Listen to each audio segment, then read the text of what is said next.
शनिदेवाच्या दर्शनाला याच्या अगोदर देखील आपल्याला माहिती आहे की मला वाटतं गेल्या महिन्यामध्ये दर्शनाला आलो होतो, त्याच्या अगोदर देखील आलो होतो आणि जेव्हा जेव्हा वेळ मिळतो तेव्हा तेव्हा शनिदेवाचं दर्शन घेण्यासाठी शनी शिंगणापूरला येणं होतं. आज देखील शनिवार आहे आणि या निमित्ताने जे आहे हे शनिदेवाचं दर्शन जे आहे ते घेण्यासाठी या ठिकाणी आलेलो आहे.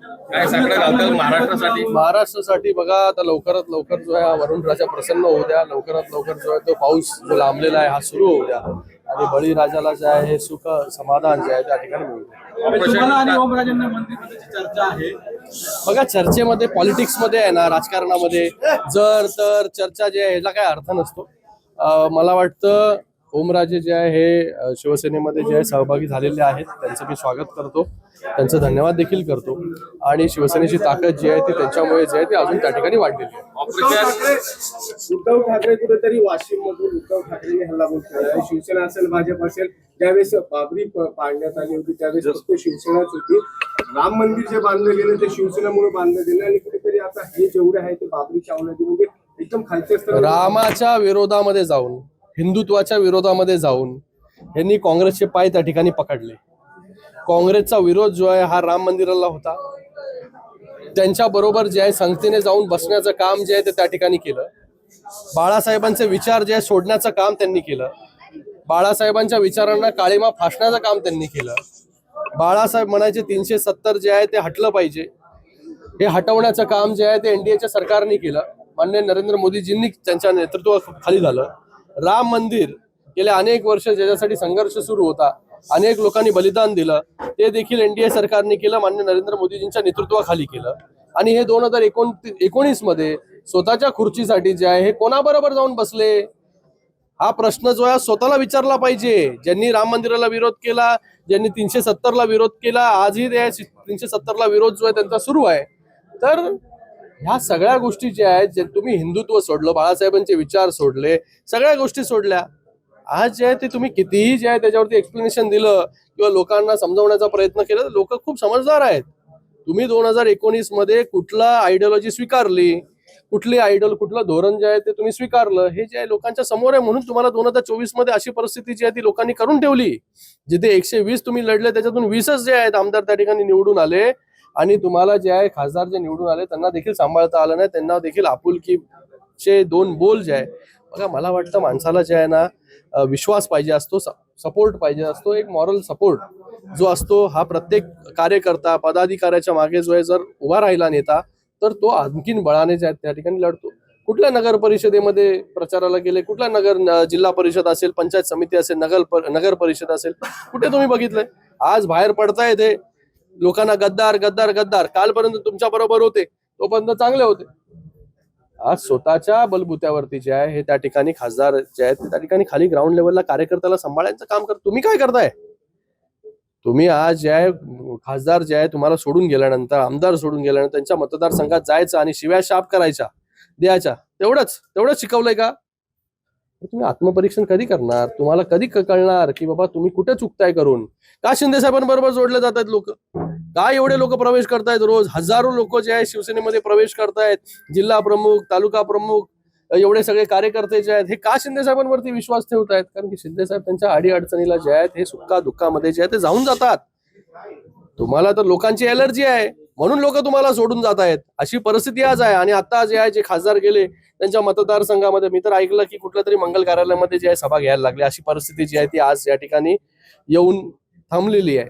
तर ही परिस्थिती का आली त्याचं देखील आत्मपरीक्षण जरा करा.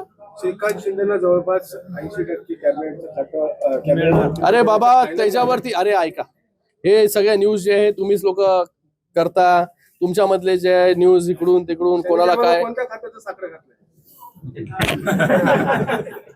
बघा, 2024 ला ही परिस्थिती होती तेव्हा जे आहे पक्ष संघटनेचं काम जे आहे ते मी त्या ठिकाणी स्वीकारलं. आणि मला वाटतं ह्या सगळ्या गोष्टी ज्या आहेत ह्या दुय्यम आहेत. पक्ष कसा स्ट्रॉंग होईल, पक्ष कसा मजबूत होईल, ह्याच्यासाठी जे आहे ते आम्ही सगळे जे आहेत, आज आप्पा बारणे जे आहेत तिकडे, ओम राजनिंबाळकर या ठिकाणी आहेत. तुम्हाला माहिती आहे याच्या अगोदर शिवसंवाद दौऱ्याच्या माध्यमाने 62 विधानसभा जे आहे मी फिरलो. या 62 विधानसभेमध्ये जे आहे हे प्रत्येक कार्यकर्त्यापर्यंत, शाखा प्रमुख, साधा कार्यकर्ता याच्यापर्यंत पोहोचण्यासाठी आम्ही काम करतोय. तर मला जे आहे हे पक्ष कसा वाढेल, आम्हाला सगळ्यांनाच पक्ष कसा वाढेल, पक्ष अजून मजबूत कसा होईल, प्रत्येक कार्यकर्त्यापर्यंत आम्ही कसं पोहोचू, त्याच्या अडीअडचणी काय आहेत, ह्या सगळ्या ज्या आहेत ह्या दूर करण्यामध्ये जास्त जे आहे आम्हाला इंटरेस्ट आहे. हे बघा, या सगळ्या ज्या गोष्टी ज्या आहेत, या सगळ्या ज्या आहेत आपल्या तुमच्या न्यूज ज्या आहेत येत असतात, त्या ज्या आहेत त्याच्यावरती जास्त लक्ष नाही देता आपण काय करू शकतो लोकांच्या समस्या सोडवण्यासाठी, याच्यासाठी आम्ही काम करतो. ऑपरेशन टायगर 3.0 चालू होत्या राष्ट्रवादी बघा, शिंदे साहेबांच्या संपर्कामध्ये सगळेच लोक आहेत. शिंदे साहेबांवरती विश्वास दाखवून जे आहे हे शिंदे साहेबांबरोबर जोडले जातात. शिंदे साहेबांकडे गेलं की कुठलंही काम हे होत असतं. शिंदे साहेब मुख्यमंत्री होते तेव्हा सगळ्या पक्षाचे आमदार खासदार त्यांच्याकडे यायचे आणि काम करून घेऊन जायचे. त्यांनी कधी विचारलं नाही की तू कुठल्या पक्षाचा आहे, तू या पक्षाचा आहे का, तुझं काम नाही करत मी, असं कधी बोललेत का? नाही, असं कधीच तुम्हाला कोण बोलणारच नाही, ऑपोजिशनचे पण आमदार. तर मला वाटतं हे सगळीच लोक जी आहेत ही शिंदे साहेबांवरती प्रेम करणारे लोक आहेत आणि एक विश्वास आहे त्यांच्यावरती की बाबा त्यांच्याकडे गेलो, मी कुठलाही पक्षाचा असलो तरी माझं काम जे आहे ते 100% त्या ठिकाणी होणार आहे. तर तसं तुम्हाला काय वेगळे कोण संपर्कामध्ये नेहमीच आहेत, बघा आम्ही सगळ्यांच्या संपर्कामध्ये आहे. म्हणूनच तर सगळे लोक जे आहेत हे शिवसेनेबरोबर जोडले जात आहेत. तुम्ही संपर्कात नसता तेव्हा काय परिस्थिती होते ही आपण पाहिली. अरे बाबा, तुम्ही मला किती पण ते स्पेसिफिक प्रश्न विचारा, मी तुम्हाला काय म्हणतोय, आम्ही कार्यकर्ते आहोत. शिंदे साहेब देखील बोलतात मी सीएम झालो तरी कॉमन मॅन, डीसीएम झालो तरी डेडिकेटेड टू कॉमन मॅन, म्हणजे पूर्णपणे कॉमन माणसासाठी माझं सर्वस्व आहे. आणि नेहमी कॉन्टॅक्टमध्ये पूर्ण वेळ लोकांमध्ये असणाऱ्या नेत्याला जे आहे हे नव्याने कोणाबरोबर कॉन्टॅक्ट एस्टॅब्लिशमेंट करायची गरजच नाहीये. कंटिन्यू लोकांमध्ये लोकांचा संपर्क असणारे नेते जे आहे शिंदे साहेब आहेत. तुला काय झालंय, कुठल्या गोष्टी? अरे माझा दौरा अगोदर सुरू झालाय बाबा. 62 विधानसभा ज्या आहेत त्या झालेल्या आहेत. आता काही पुढच्या आठवड्यामध्ये जे आहे हे विदर्भ जे आहे हे त्या ठिकाणी करू. त्याचबरोबर नगर जिल्हा जो आहे तो त्या ठिकाणी राहिलेला आहे. तिथे देखील जे आहे हे प्रत्येक कार्यकर्त्याबरोबर संवाद साधण्यासाठी फर्स्ट हाफ मध्ये 62 झाले. त्याच्यानंतर तुमचं काय ते ऑपरेशन टायगर आलं मध्ये. मग आता परत जे आहे विदर्भ, नगर, कोकण, मुंबई, नाशिक झालं. तर ह्या सगळ्या गोष्टी सुरू होणार. सगळीकडे दौरे असणार आहेत. असं स्पेसिफिक जाऊन कोणाला शिव्याशाप द्यायचं काम आमच्या दौऱ्यामध्ये नसतं. कार्यकर्त्यापर्यंत पोहोचण्यासाठी आमचा दौरा असतो आणि पूर्ण महाराष्ट्रावर आम्ही फिरतो. कुठल्या स्पेसिफिक ज्या मतदारसंघामध्ये याला शिव्या दे त्याला शिव्या दे त्याच्यासाठी शिवसंवाद दौरा नाही. हा दौरा जो आहे हा कार्यकर्त्याबरोबर अटॅचमेंटसाठी, त्याच्याबरोबर कनेक्ट करण्यासाठी, त्याचं सुख दुःख जाणून घेण्यासाठी जो आहे दौरा आहे.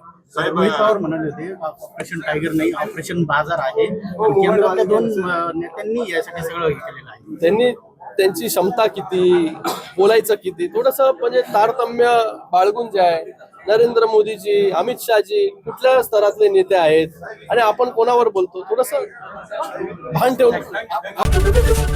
एबीपी माझा, उघडा डोळे बघा नीट.